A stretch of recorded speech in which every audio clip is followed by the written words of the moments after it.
किसान भाइयों, आपको कृषिका का नमस्कार।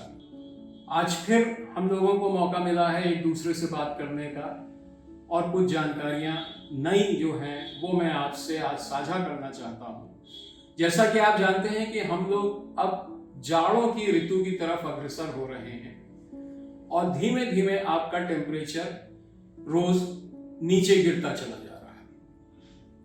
हमें अब ये देखना है कि हम अपने पशुओं को इस ऋतु में कैसे बचाएं। कई बार मैं एक बाड़े में जाता हूं तो मुझसे लोग कहते हैं कि साहब जानवर को ठंड कहाँ लगती है। तो सबसे पहले तो मैं ये बता दूं कि ये भ्रांति गलत है।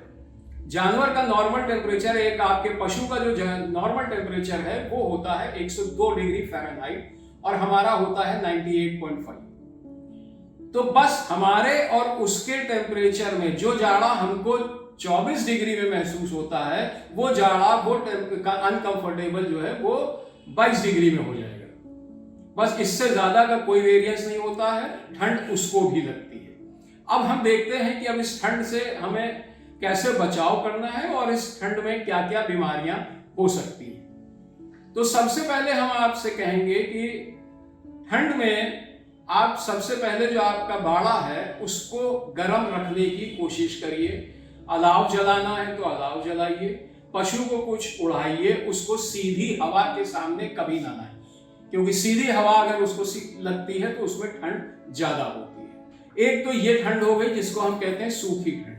उसके अलावा जैसे जैसे टेम्परेचर आगे गिरेगा आप देखेंगे कोहरे का प्रकोप भी आ गया। कोहरे की जो हवा होती है वो अपने अंदर नमी लिए रहती है।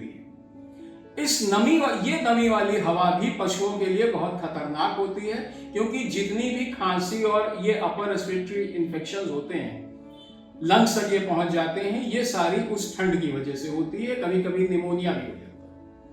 तो इस नमी वाले से बचाना है हमको और सूखी ठंड दोनों से बचाना है। तो सबसे पहला काम तो ये करिए कि अपने पशु को हमेशा टाट का बोरा उड़ा के रखें। जब कोहरे का समय आए तो आप देखें कि वो बोरा भीगे ना, अगर भीग रहा है तो दूसरा उड़ा दें उसको और उसको गर्म रखने की कोशिश करें। यही बछड़ों के साथ भी कीजिए, और बल्कि बछड़े तो ज्यादा ही जो है इस प्रकोप में उसका ज्यादा ख्याल रखें आप। जब अलाव जलाएं तो हमेशा ये ध्यान रखें कि बाड़ा छोड़ के ना जाए जब तक उसमें आग है।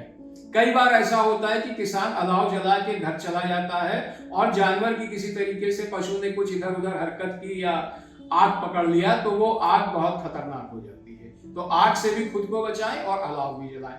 अलाव जलाने के दो फायदे हैं कि एक तो पशु को जो है गर्मी मिलेगी और दूसरा धुआं से मच्छर नहीं आएंगे। इस ऋतु में मच्छर जब अपना प्रकोप दिखाते हैं तो वो खुद जो काटते हैं वो काटते हैं, लेकिन आपके पशु के अंदर कोई वायरस छोड़ के चले जाते हैं जिसका की ट्रीटमेंट बहुत जरूरी होता है। तो इन सब चीजों से बचने के लिए एक तो जो मैंने ये बताया ये करिए। उसके अलावा पशु की डिवर्मिंग जरूर कर दीजिए। हर मौसम के बदलने पर डिवर्मिंग की जाती है। अपने जाड़ के शुरुआत में ही डिवर्मिंग करिए कि अगर मच्छर ने काटा है या कुछ काटा है तो उसको वो वायरस ना लगे। उसके लिए आप वेटफेन का प्रयोग कर सकते हैं। ठंड की वजह से पशु जो है अनकंफर्टेबल रहता है तो कभी कभी इसकी भूख भी कम हो जाती है। भूख कम होने की वजह से इसके अंदर जो है कमजोरी प्रतीत होती है। उसके लिए आप विटामिन और मिनरल दे सकते हैं, आर्बिटा आप दे सकते हैं। ये दोनों चीजें वेटफेन और आर्बिटा आपको कृषिका के स्टोर्स में मिल जाएगा।